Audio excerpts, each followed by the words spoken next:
What is up, guys? How you doing today? I hope you're having an excellent day and making the most of it. Hey, I wanted to talk shortly today, just for a quick couple of minutes about starting a geographic farm and more importantly, doing it right the first time. With the way that farming works and what we see year after year, even though a lot of people always contend, oh, postcard farming's dying, I don't need it for my real estate practice. The truth is actually it's not dying at all. In fact, it's become kind of like a supplemental tool to help people actually build up their electronic marketing and their internet presence. That's a whole other topic, but what I really wanted to talk about today is if you are sold on wanting to get a geographic farm started, I want to give you a few tips on how to definitely start it the right way the first time. And the reason I say the first time is because there's this one death trap when it comes to geographic farming. One, you don't really set it up correctly in the beginning and you fall into a couple of common pitfalls that lead people astray and maybe the results aren't coming in and you get frustrated and quit. And the end result of that basically is you just wasted a bunch of your money. You know, when you do marketing, it's your hard-earned dollars that you're spending. It's not some corporation's marketing budget or whatever else. So you don't want to fail, and you definitely don't want to start something and then quit before you see the rewards. Otherwise, like I said, you're just wasting money. You might as well go out to a really nice dinner with some friends or loved ones, go on vacation. Basically, do anything else besides fail. The next reason that it's so important to do it right the first time is because you don't want to become one of those people that just statistically, without thought, just automatically responds to anybody mentioning postcard marketing and say, it doesn't work. When you really dig down and talk to some of those people, a lot of times what you find out is it didn't work for them because they weren't doing it correctly. So today what I want to do is just share 3 easy things for you that you can do to make sure that you're doing your geographic farming right the first time.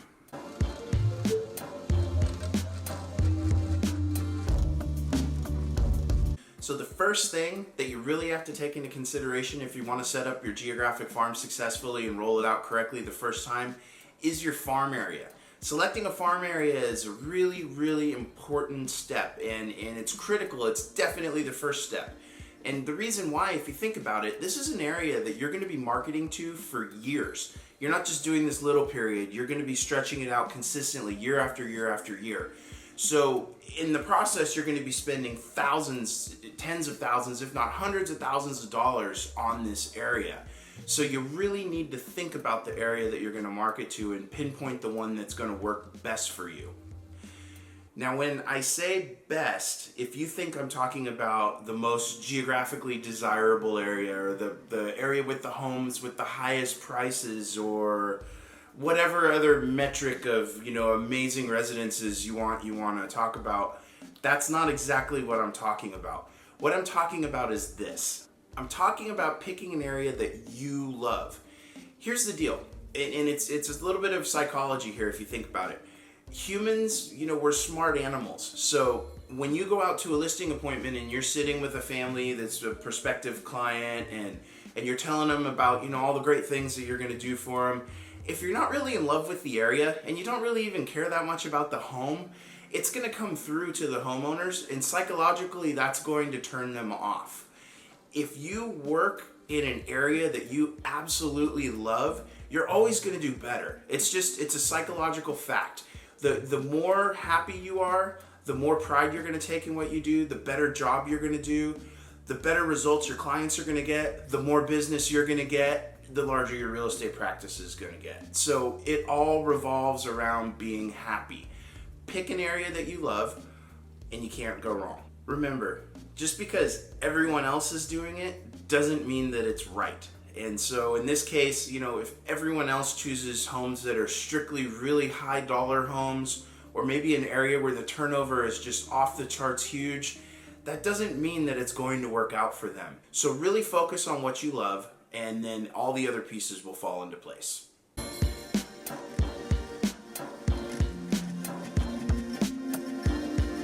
So step 2 to successfully picking out a geographic farm and doing it right the first time is really doing your homework.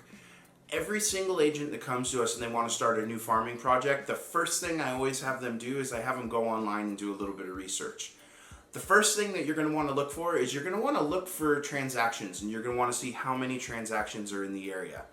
Now, I know I said a minute ago, just because everybody else is doing it, it's not necessarily right for you. And I still believe that, but you do have to put a little bit of science and a little bit of research into your selection of a farm area.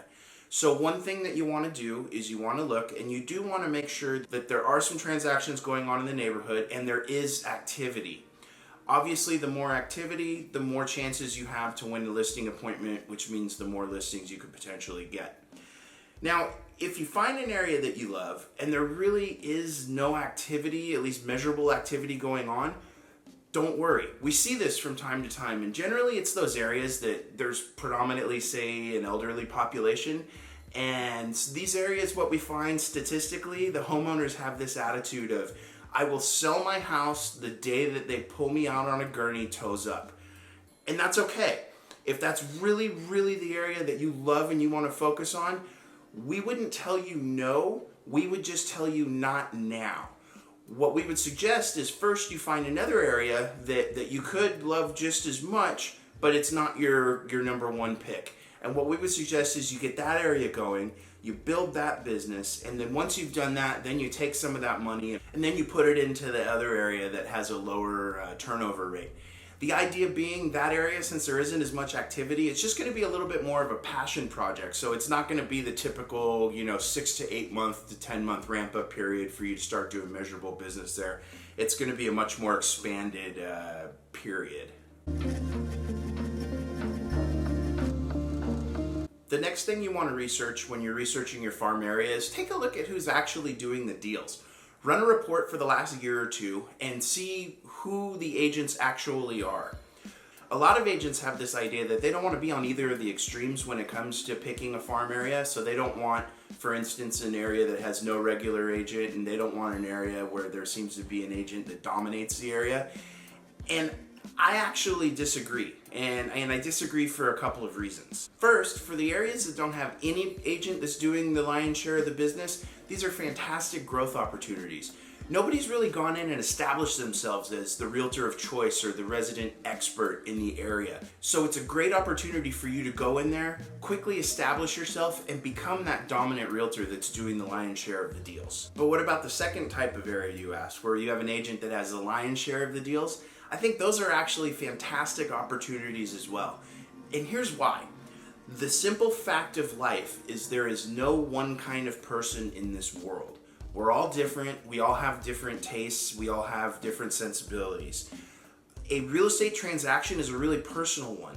So I'm willing to bet my paycheck that if you look at any area where there's one realtor that actually dominates all the sales in that area, there are going to be many homeowners who, quite frankly, don't like that realtor at all. So why, you ask, are they doing business with this realtor if they don't like them? It's simple. Nobody has stepped up to the plate to give that realtor any competition, and nobody has religiously hit that area to become known in addition to that main person. Basically, everybody's afraid of that person. Don't be afraid of that person. It's a great opportunity because nobody else is stepping up to the plate and putting any pressure on that realtor. You have a great opportunity to get noticed quickly and to actually build your practice and build your presence in that farm area. So what you do is you start religiously farming to that area, relentlessly, consistently, every month after month after month.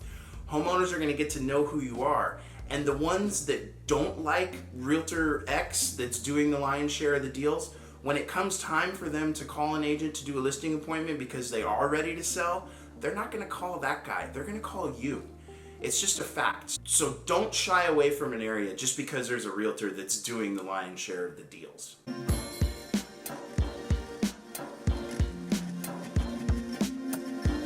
And now, step 3. I know I said that in the beginning, the area you pick is the most important thing.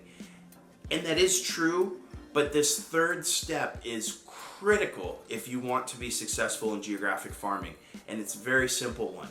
The third step to always making sure that you're successful at your geographic farming is consistency. You need to be religiously marketing to your farm area every 3 to 4 weeks. That's how it works. If you are not farming every 3 or 4 weeks and touching people that frequently, they're not going to be remembering you. You're not going to be ingrained at their top of mind awareness. So when they do decide to sell their home and they do start thinking about real estate, you're not going to come up in their minds. You do not want that. I cannot tell you how many agents we've come into contact with that schedule meetings with us. We sit down with them and we look at their quote unquote failed marketing efforts. And the one thing that they all share in common is that they were not consistent with their campaigns. If you're not going to be consistent with your campaign, it's not worth doing the campaign at all. Consistency, remember this, is everything when it comes to success in a geographic farming campaign. So there you have it.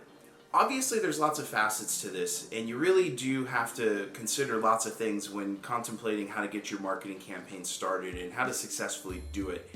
But these are great benchmarks to start with.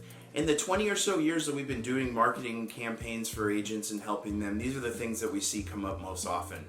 There's obviously lots of other factors, like how many homes to pick, how to pick the right type of content, how to schedule a marketing calendar so you have everything organized, and we'll definitely go over those in future videos. And also, if it's something that you want to bite off right now, in the link below there's an email address. You can click on it and send us email. We're happy to consult with anybody, whether it's a formal sit down, you need some help with your marketing campaign, or if you're just interested and you want to ask somebody a couple of questions, hit the email below, add a comment, like this video, subscribe to our channel. We're here to help you however we can.